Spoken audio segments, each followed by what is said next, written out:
네, 안녕하세요. 정치분석객들. 오늘 세미나 7, 에로스의 그 문제, 에로스와 승화에 대해서 한번 살펴보는 시간을 갖겠습니다. 오늘 조금 내용이 애매해서 저도 이해하지 못하는 부분이 많은데 양해해 주시기 바랍니다.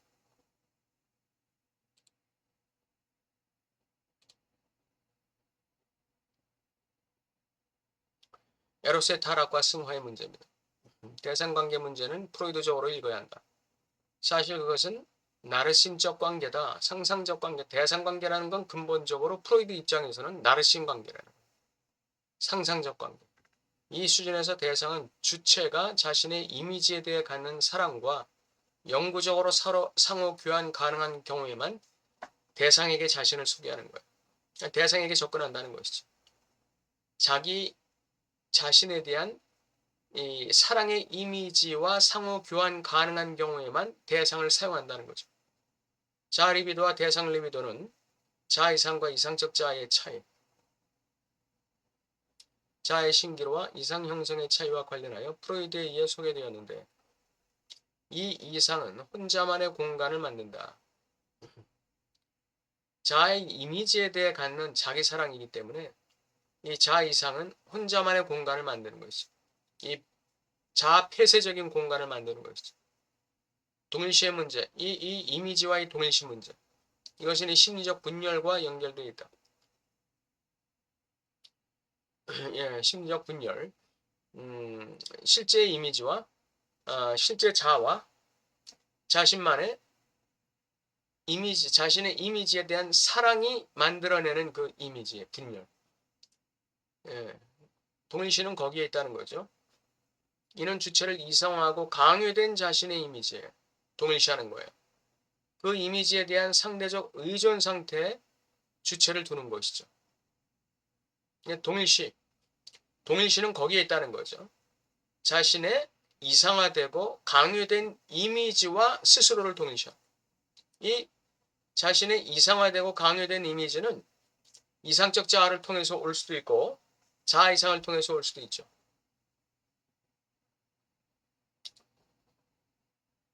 그 이미지에 어쨌든 그 두 개가 다 이미지예요. 예, 상상계요. 예, 그 이미지에 대해서 상대적인 의존 상태에 주체를 두는 것이다. 이러한 신기로 관계를 통해서, 예, 이건 완전히 환상, 상상 관계죠. 이 상상 관계를 통해서 대상이라는 개념이 도입된다.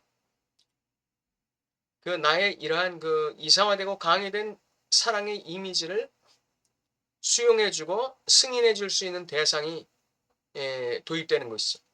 그러나 그 대상은 본능의 지평을 겨냥한 대상, 다스틴과는 같지 않다. 당연히 본능의 지평을 겨냥했다는 것은 우리가 낙관적 의미로 알고 있는 상실의 대상이죠. 나르심적 관계에 의해 구조화된 대상과 다스틴 사이에는 차이가 있다. 그 차이에 승화 문제가 놓인다. 세 편의 에세이에서 프로이드는 고대에는 본능에 강조점을 두었다고 그랬어요. 현재는 그 강조점을 대상에 두고 있다. 고대인들은 본능을 환영했고 본능의 중개자를 통해 덜 보편적인 가치의 대상을 존중할 준비가 되어 있었으나, 고대인들은 본능을 더 중시하고 대상에는 가중치를 덜 주었지만, 현대 우리는 대상의 보편적인 특성들 때문에 본능 발현의 가치를 낮추고 본능을 억압하고 현실 원칙이 강조되기 때문에 그렇죠. 본능의 발현의 가치를 낮추고 이거 현실 원칙이기 때문에 대상의 접근 가능성을 더욱 요구한다. 대상 리비도를 더 확대시키는 거예요. 에로스 확대에 초점을 두고 있는 것이죠. 현대에는 문명과 그 불만에서 프로이드는 오늘날의 문명화된 삶에서는 더 이상 목가적 전통의 두 인간의 단순하고 자연스러운 사랑을 위한 여지가 없다라고 말했어요. 즉 남녀 두 인간의 본능에 충실한 자연스럽고 이상적인 사랑을 위한 여지가 없다. 에로스의 타락이에요. 에로스는 남녀의 융합을 지향한다. 그런데 현대에는 그런 게 없다는 거예요. 락강은 우리의 사랑의 이상을 고대인의 사랑의 이상과 비교할 때 거기에는 구조화, 에로스의 역사적 수정 그 이상도 이하도 아니다 이렇게 얘기했어요. 물론 궁정풍 사랑, 여성의 숭배, 이게 이제 궁정풍 사랑과 통하는 것이죠. 프로이드 자신이 논의한 기독교적 사랑의 스타일이 역사적 변화를 나타내는 것은 매우 중요하다.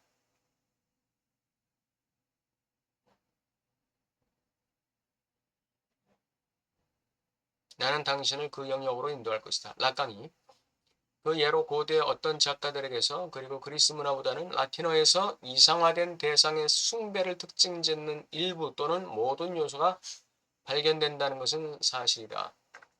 그러나 어떤 관계에 승화된 정교화라고밖에 할 수 없는 것. 따라서 프로이드가 지나치게 성급하게 그리고 아마도 역으로 표현한 것은 일종의 타락에 관한 것인데 자세히 살펴보면 사랑의 삶보다는 대상과 관련하여 끊어진 끈, 위기에 관한 것이다. 대상과의 위기, 이게 에로스의 위기죠. 대상과 관련해서 끊어진 끈, 위기, 이게 이제 에로스의 타락이에요. 에로스의 위기. 이는 이상화된 대상의 숭배라는 것은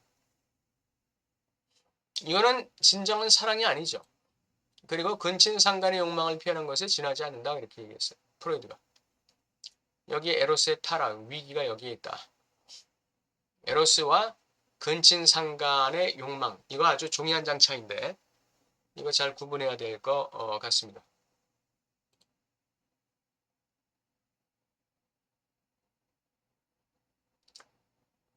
다시 본능을 찾아 나선다는 것은 대상에 대한 어떤 상실, 문화적 상실의 결과라고 본다. 대상에 대한 어떤 좌절, 에로스의 좌절이죠. 에로스의 좌절, 에로스의 불만족. 문화적 상실의 결과로 우리는 본능을 다시 찾아 나선다. 그러한 문제가 프로이드주의가 등장한 정신적 위기의 중심에 존재한다. 고대인이 본능에 더 가까웠다는 생각에서 표현된 향수는 우리가 본능 수준에서 질문을 던지는데 종사하고 있음을 의미한다. 대상에 관한은 아직 무엇을 해야 할지 모르겠다. 승화의 수준에서 대상은 상상에, 특히 문화적 정교함과 분리할 수 없다. 승화의 수준에서 대상은 그 문화적 정교함과 분리될 수 없어요. 문화적 정교함이라는 건 결국 사회적인 어떤 그 가치 체계라고도 할 수 있는 것이죠. 이는 단순히 집단, 사회가 유용한 대상을 인식하는 것에 그치는 것이 아니다. 집단 또는 사회가 그 대상을 좋아 그것을 에로스의 대상으로 인정해라고 하는데 그치는 문제가 아니다 이거죠.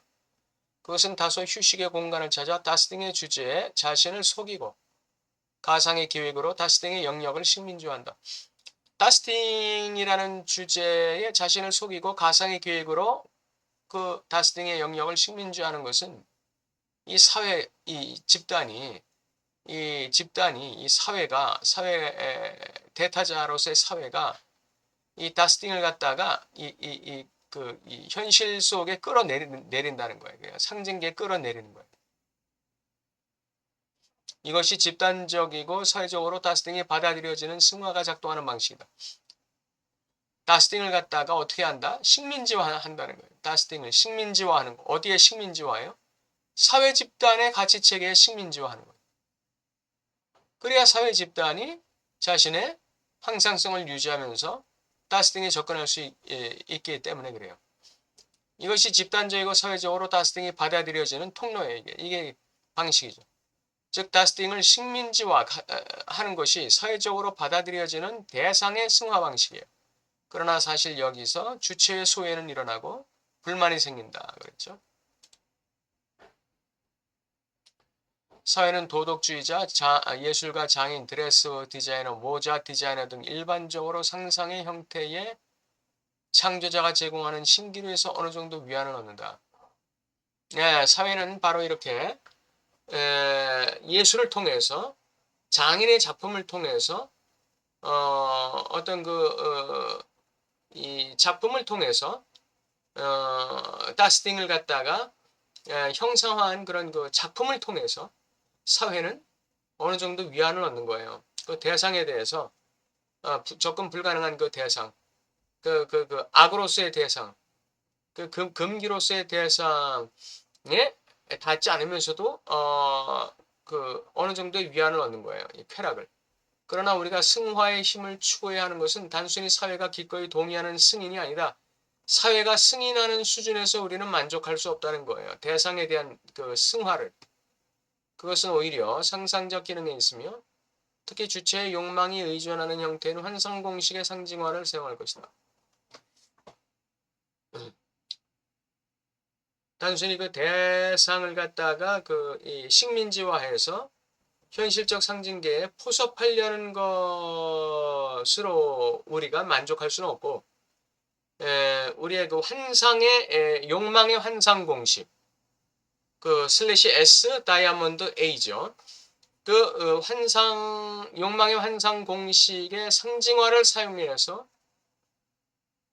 우리 각 주체가 우리 에로스의 본능의 승화를 추구하고 대상의 승화를 추구하는 방식을 취한다. 이것이 이제 프로이드가 얘기하고자 하는 것이죠. 사회적 동의, 사회적 승인만 가지고는 안 된다. 그걸 넘어서는 어떤 에로티즘의 만족이 있어야 한다. 욕망의 만족이 있어야 한다. 그것이 이제 현실 원칙을 넘어서 또는 쾌락 원칙을 넘어서가 되겠죠. 역사적으로나 사회적으로 특수한 형식에서 환상의 상상적 요소인 A 요소는 바로 다스팅의 지점에서 주체를 덮어씌우고 속이게 된다. A가 다스팅의 지점에서 주체를 덮어 씌워버려요. 그래서 속이게 돼요. 이게 이제 그 욕망의 환상 공식의 이 한계. 욕망의 그 대상, 작은 대상 A는 다스팅의 지점에서 주체를 덮어 씌우고 속여요. 이 A가 바로 주체가 추구하려는 대상이야. 이렇게 속이는 것이죠. 대상이 현실적 아바타로서 A. 다음 시간에는 중세 특히 민해성의 공정풍 사랑에 대해 얘기하겠다. 프로이드가 자신의 노트에서 언급한 이상화된 대상에 대한 축화가 일어나는 것은 바로 그 순간입니다. 오늘 그 에로스가 어떻게 타락할 수 있다고 그랬죠? 에로스가 근친상간의 욕망이 될 때 그거는 에로스가 타락한다 이렇게 되는 거예요. 승화의 문제에 있어서 우리가 사회적인 승인을 획득하는 것만이 대상의 승화의 한계, 그 대상의 승화가 아니라 우리 주체의 욕망이 의존하는 형태인 환상의 공식의 상징화를 사용해서 우리 에로스적 본능을 욕망화해서 승화를 추구하는 새로운 방식을 도입한다. 이게 이제 프로이드의 얘기예요. 그래서 그것은 현실 원칙을 넘어서는 그러한 그 욕망의 추구 또는 만족의 추구가 되겠죠. 이게 이제 그 문명과 그 불만에서 나오는 얘기죠. 그래서 우리는 역사적으로 사회적으로 특수한 형식에서 환상의 상상적 요소인 환상의 대상 A가 바로 다스팅 지점에서 주체를 덮어씌우고 속이게 된다. 다시 말하면 주체는 대상의 현실적 아바타로서의 A를 추구하는데 이거는 현실 원칙을 만족시키면서 동시에 현실 원칙을 넘어서는 그런 주체로 하여금 그렇게 욕망을 발현하게 한다.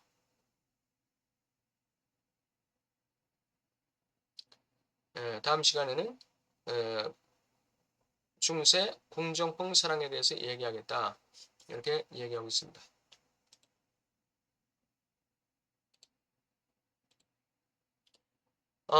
오늘 내용 어렵다면 어렵고 좀 쉽다면 쉽고 한 건데 먼저 그 대상 관계는 상상적 관계라고 얘기했죠. 철저하게 대상 관계는 나르심적 관계다, 상상적 관계다 그 얘기했고 그 대상 관계에서 이 주체는 자아의 이상화된 자아의 완전히 동일시하는 그러한 이 상태를 취하고 거기에 맞는 그것을 인정해주는 대상을 추구한다. 그런 얘기를 했었죠. 에로스가 타락되는 것은 바로 근친상간의 욕망으로 전락해버릴 때 에로스는 타락하게 된다. 그리고 대상의 승화는 그것이 사회적인 승인이 이루어질 때 대상의 승화가 이루어지는데 그 대상의 승화는 사회적 승인을 넘어서서 욕망의 환상 공식을 통해서 발현되기도 한다. 이게 이제 그 결의 주체는 다이아몬드, 대상 A를 지향한다. 거기서 말하는 대상 A는 다스팅이 지점에서 주체를 덮어 씌우는 지점이다. 예. 그래서 주체는 그 A가 욕망의 환상 대상 A가 자기가 궁극적으로 추구하는 다스팅인 줄로 착각하고 추구한다 이거죠. 이게 욕망 공식이에요. 그런데 이건 내가 추구하는 게 아니구나라는 걸 깨달을 때 그때부터 이제 충동의 대상이 등장하게 되는 거죠. 충동의 대상은 접근 불가예요. 그래서 충동은 대상 주변을 이렇게 도는 것뿐이죠. 돌면서 주의상스럽고 결여로 들어가는 것이죠. 욕망과의 차이예요. 욕망은 대상에 접근하죠. 그게 대상 A예요. 대상 A. 그러나 이 대상 A가 나를 만족시키지 못하는구나라는 걸 깨달았을 때 비로소 다스팅의 실제적인 실체를 깨닫게 되고 그걸 추구할 때 그것은 충동의 원하는 구조, 충동의 변증법을 이루게 되는 것이죠. 그래서 거기서 이제 이 대상의 승화가 진행되는데 궁극적으로는 주체가 자기 자신을 물의 위치에 상정하면서 동시에 대상을 물의 위치에 상정할 때 대상에 대한 그 온전한 승화가 이루어지는 것이죠. 주체에 대한 온전한 승화도 이루어지는 것이고. 오늘은 좀 내용이 영양가가 좀 많지 않은 것 같기도 하면서 중요하기도 한 것 같으면서 조금 좀 그런 질문이었습니다. 여러분 더위에 한 주간도 늘 건강하시기 바랍니다. 감사합니다.